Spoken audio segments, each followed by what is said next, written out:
नमस्कार, बहुत स्वागत आप सभी का NS 24/7 पर। मैं हूं आपके साथ पूजा शर्मा। वक्त हो चला है खबर विशेष उत्तर प्रदेश का, जिसमें हम आप तक पहुंचाएंगे उत्तर प्रदेश की कुछ अहम खबरों को।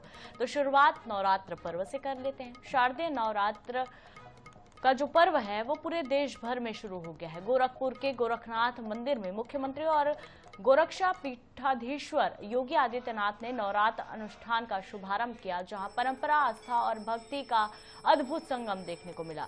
गोरखनाथ मंदिर में वैदिक मंत्रोच्चार के बीच मुख्यमंत्री योगी आदित्यनाथ ने कलश स्थापित किया। प्रतिपदा तिथि पर मां आदिशक्ति के शैलपुत्री स्वरूप की पूजा अर्चना की गई।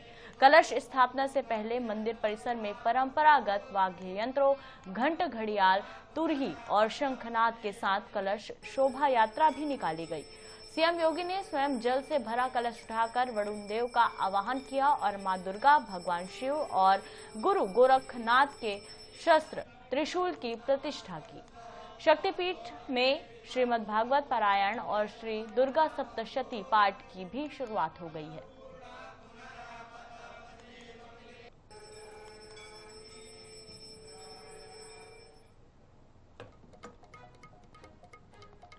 लखनऊ की जनपद मार्केट में एक खास संवाद हुआ, जहां उत्तर प्रदेश के उप मुख्यमंत्री ब्रजेश पाठक सीधे व्यापारियों के बीच पहुंचे।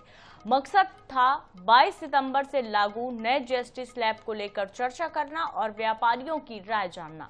डिप्टी सीएम ब्रजेश पाठक ने व्यापारियों को नए जीएसटी स्लैब की जानकारी दी। उन्होंने कहा कि दरें घटने से आम उपभोक्ता और व्यापारी दोनों को ही लाभ हो रहा है। व्यापारियों ने नए प्रावधानों पर सकारात्मक प्रतिक्रिया दी और इसे राहत देने वाला कदम बताया। तो वहीं विपक्ष पर हमला बोलते हुए पाठक ने कहा कि जनता को गुमराह किया जा रहा है, जबकि हकीकत यह है कि मोदी और योगी सरकार की नीतियों की सराहना पूरे देश में हो रही है। जनपद मार्केट का ये संवाद सरकार की सक्रियता और व्यापारियों के बीच सकारात्मक माहौल का संदेश देता है। नए जीएसटी ढांचे पर सरकार और व्यापारियों का यह विश्वास आगे राज्य की अर्थव्यवस्था को मजबूत देगा।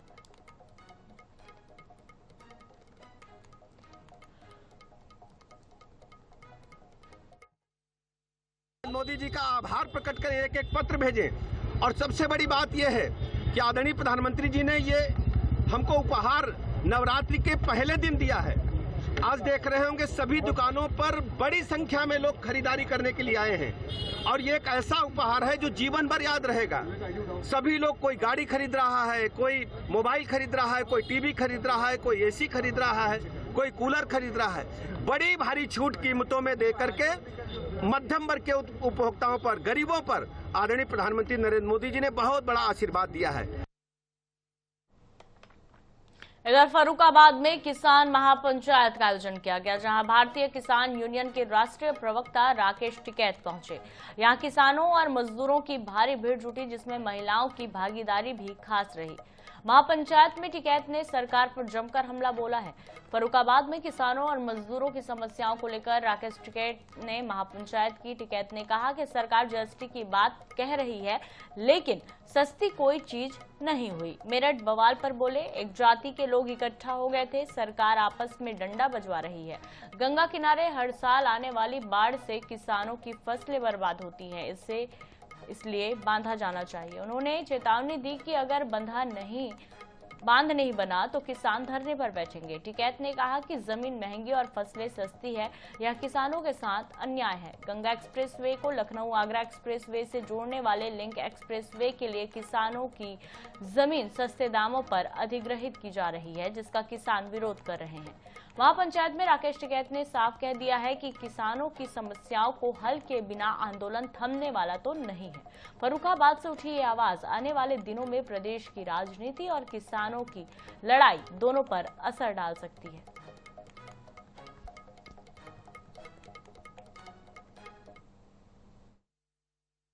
भाई आंदोलन करना पड़ेगा और क्या कहेंगे, वहाँ डीएम के वहाँ बैठना पड़ेगा।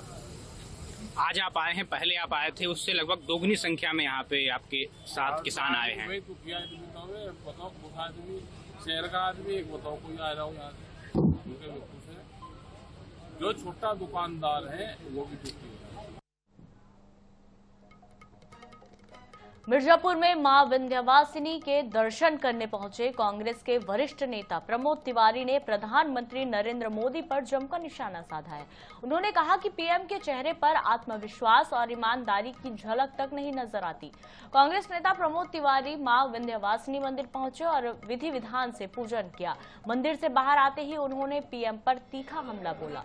तिवारी ने कहा कि जीएसटी को 8 साल पहले जनता पर थोपा गया और अब सुधार का जश्न मनाकर 50 लाख करोड़ रुपए से जनता की जेब से निकाल लिए गए। उन्होंने कहा कि प्रधानमंत्री अमेरिका और चीन के खिलाफ साहसपूर्वक बोल नहीं पा रहे हैं।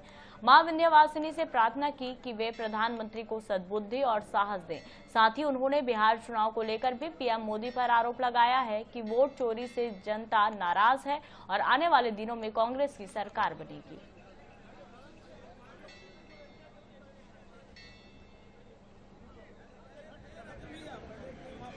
रात में 12 बजे, जिसे आज संविधान सभा कहा जाता है, सेंट्रल हॉल में मोदी जी ने ही तो लगाए थे सारे टैक्सेस, जिसको कल 2 स्लैब में लाए हैं या कम किया है, ऊपर नीचे किया है। ये किसका लगाया हुआ है? मोदी जी का। तो किससे छूट का वो जिक्र कर रहे हैं? मैं समझता हूं ये देश के साथ एक जैसे हाथ की सफाई होती है ना, वो बात की सफाई। उत्तर प्रदेश के हरदोई से बड़ी खबर सामने आई है, जहां करोड़ों की लागत से बनी सड़क की पोल खुल गई। बीजेपी विधायक खुद मौके पर पहुंचे और सड़क हाथ से उखाड़कर निर्माण की गुणवत्ता पर सवाल उठाया। हरदोई के सांडी विधानसभा क्षेत्र में बीजेपी विधायक प्रभाष कुमार बघौली प्रतापनगर मार्ग का निरीक्षण करने पहुंचे। जैसे ही उन्होंने हाथ लगाया, सड़क की परतें उखड़ने लगी। विधायक का यह वीडियो सोशल मीडिया पर तेजी से वायरल हो रहा है। करीब 75 करोड़ की लागत से बनी 16 किलोमीटर लंबी सड़क का निर्माण कुछ ही महीने पहले हुआ था। स्थिति यह है कि पुलिया भी धंसने लगी है। नाराज विधायक ने मौके पर ही पीडब्ल्यूडी इंजीनियरों और अधिकारियों को फोन लगाकर फटकार लगाई है। उन्होंने साफ कहा कि अधिकारियों और ठेकेदार की मिली भगत से घटिया निर्माण हुआ है। इस पूरे मामले की रिपोर्ट डीएम और विभागीय अफसरों को भेज दी गई है।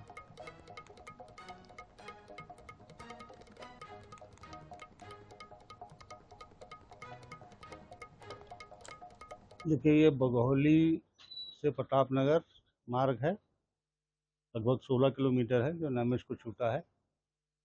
और ये 75 करोड़ की लागत से इस रोड की स्वीकृति मिली थी और कल क्षेत्र भ्रमण के दौरान जनता ने शिकायतें की। तो वहाँ मैंने भी पाया, मौके पर मैं खुद गया, वहाँ देखा कि जो अभी इसको 2 महीने पहले ही ये मतलब पूरी तरह से परिपूर्ण हुई है, लेकिन वहाँ पर मैं गया तो मैंने देखा कि बहुत सी जगह बजरी सब उखड़ गई है, पुलिया जो बनी है वो सब धंस चुकी हैं।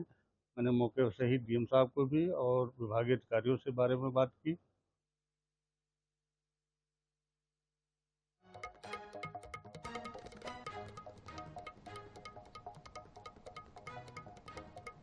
उत्तर प्रदेश के बलिया से इस वक्त की बड़ी खबर सामने आ रही है, जहां पुलिस और आबकारी विभाग ने बिहार भेजी जा रही भारी मात्रा में शराब पकड़ ली है। आलू की आड़ में 36 लाख की अवैध शराब ले जाई जा रही थी। बलिया के नरही थाना क्षेत्र में पुलिस और आबकारी विभाग ने बड़ी कार्रवाई की। आलू लदे एक ट्रक में छिपाकर 36 लाख की अंग्रेजी शराब बिहार ले जाई जा रही थी। बरौली से बिहार पहुंचाने के फिराक में ये तस्कर थे। ट्रक से विभिन्न ब्रांड की शराब की भारी खेप बरामद हुई है। इस सफलता के बाद पुलिस अब पूरे नेटवर्क की छानबीन में जुट गई है। 22 सितंबर की रात्रि करीब 2 बजे आबकारी टीम बलिया एवं नरही पुलिस द्वारा संदिग्ध व्यक्तियों एवं वाहनों की चेकिंग थाना नरही के कोरंटाडीह चौकी के पास की जा रही थी। इसी दौरान इस टीम ने एक ट्रक को पकड़ा, जिसमें करीब 5,616 लीटर अंग्रेजी शराब जो बिहार राज्य की ओर तस्करी के लिए ले जाई जा रही थी को पकड़ा गया।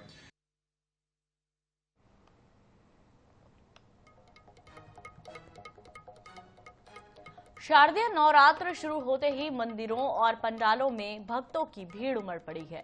ऐसे में महिलाओं की सुरक्षा को लेकर सरकार ने खास इंतजाम किए हैं। आगरा से आई तस्वीरें बता रही हैं कि राज्य महिला आयोग ने खुद सुरक्षा इंतजामों की जिम्मेदारी ले ली है और इस पर नजर रखी जा रही है। नवरात्र पर महिलाओं की सुरक्षा को लेकर राज्य महिला आयोग ने पुख्ता इंतजाम किए हैं। आयोग की अध्यक्ष डॉक्टर बबीता चौहान ने कहा कि मिशन शक्ति 5.0 की शुरुआत महिलाओं को सशक्त और सुरक्षित बनाने की दिशा में की गई और मंदिरों, पंडालों में सुरक्षा व्यवस्था बढ़ा दी गई है। महिला सुरक्षा सुनिश्चित करने के लिए पुलिस बल वर्दी और सादी वर्दी दोनों में मौजूद रहेगा। वहीं रोमियो स्क्वाड और डायल 112 की टीम हर जगह तैनात है। डॉक्टर चौहान ने साफ कहा कि प्रदेश सरकार महिलाओं के लिए सुरक्षित माहौल देने के लिए पूरी तरह से प्रतिबद्ध है।